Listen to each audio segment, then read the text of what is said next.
மேடையில் அமர்ந்திருக்கும் ஜாம்பவான்களுக்கும் இந்த மாதிரி ஒரு விழாவை உண்மையிலே நான் எதிர்பார்க்கவே இல்லை. வந்திருக்க அத்தனை நல்லுள்ளங்களுக்கும் முதல்ல என்னோடய வணக்கம். உயிருள்ள வரை உஷா உண்மையிலே மறக்க முடியாத நிறைய நல்ல அனுபவங்கள்லாம் இருக்குங்க. எங்கள் அம்மா நான் மண்ணாக இருந்த என்ன ஒரு சிற்பமாக்குனார்.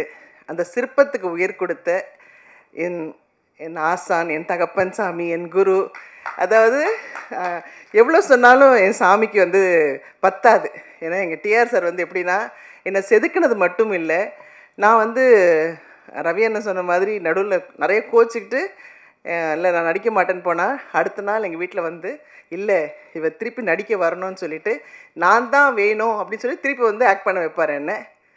அதுக்கப்புறம் திருப்பி அங்கே இருக்கிற ஒரு சில ஆர்டிஸ்ட் என்ன பண்ணுவாங்க, அவங்களோட சிஸ்டர்ஸ்லாம் கொண்டு நடிக்க வச்சாங்கல்ல சார், எல்லோரும் நடிக்க வச்சாங்க. ஆனால் அப்போவும் எங்கள் சார் எனக்கு ஹீரோயின்னா நளினி மட்டும்தான், நளினி பண்ணாதான் இந்த நான் படம் பண்ணுவேன்னு சொல்லிட்டு யாருமே செய்யாத ஒரு பெரிய விஷயம். இன்றைக்கி உங்கள் எல்லாரோடையும் இருக்கிறேன், பேசுகிறேன். எல்லாத்துக்கும் ஒரே காரணம் என் சாமி டிஆர் சார் மட்டும்தான். அப்போ சின்ன வயசு, புரியாத வயசு, எதுக்கு யாரோ என்னை சத்தம் போடுறாங்கன்னு சொல்லிட்டு அடிக்கடி நான் கோச்சிப்பேன். அப்போ ரவி அண்ணன் தான் ஒரு குழந்த மாதிரி, இல்லை கண்ணம்மா சினிமானா இப்படி தான் இருக்கும், ஒன்று நல்லதுக்கு தான் சொல்கிறாரு பார், நீ எவ்வளோ புத்திசாலி சொல்லி என்ன மெருகேற்றி டைரக்டர்கிட்ட நிப்பாட்டுவார். எங்கள் டைரக்டருக்கு எதுக்கு என்ன பிடிக்கும்னா, நான் வேறு எந்த டிஸ்டர்பன்ஸ் இல்லை, எங்கள் டைரக்டர் என்ன சொன்னாலும் மேலேருந்து கீழே விழ சொன்னாலும் ஏன் என்னென்னு கேட்க மாட்டேன், விழுவேன்.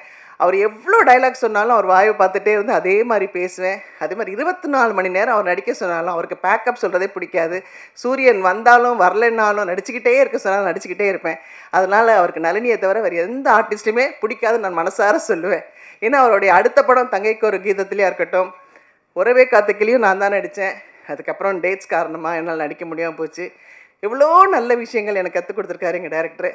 எனக்கு ஒரு சமயம் நான் அவர் விட்டு வந்ததுக்கப்புறம் என்னை திருப்பி முதல்ல காதல் அழிவதில்லை எங்கள் டைரக்டர் கூப்பிட்டு என்னை பார்த்த உடனே ஒரு தகப்பன் எப்படி கண்ணீர் விடுவாரோ அந்த மாதிரி விட்டு, நான் இருக்கேம்மா உனக்கு எத்தனை படம் வேணால் நீ நடிக்கலாம் அப்படின்னு சொல்லி என்னை திருப்பியும் நடிக்க வச்ச ஒரு ஆசான் அவர். ஸோ இவருக்கு நான் என்ன சொல்கிறது என்ன பேசுகிறதுன்னு எனக்கு தெரியல. அந்த மாதிரி ஒரு தெய்வம் எனக்கு இந்த மேடையை கொடுத்துருக்கு. இப்படி ஒரு விழாவுக்கு என்னை கூப்பிட்டதுக்கு ரொம்ப ரொம்ப சந்தோஷம். அதே மாதிரி தானு சார் படத்துலேயும் நான் தான் ஃபஸ்ட்டு ஹீரோயின். பட் அவங்கள பற்றிலாம் எனக்கு பெருசாக தெரியாது. ஆனால் அதுக்கப்புறம் அவ்வளோ பெரிய டிஸ்ட்ரிபியூட்டர் அப்படிலாம் சொன்னாங்க. என்னுடைய கல்யாணத்துக்கு நிறைய உதவினார் தானு சார், அவருக்கும் என்னுடைய பெரிய நமஸ்காரங்கள். செல்வமணி சார், விக்ரமன் சார், ரொம்ப சந்தோஷம். எவ்வளோ பெரிய ஜாம்பவான்கள் இவங்க இருக்கிற மேடையில் என்னை பேச வச்சதுக்கும் என்னை அழைச்சதுக்கும் ரொம்ப ரொம்ப சந்தோஷம்.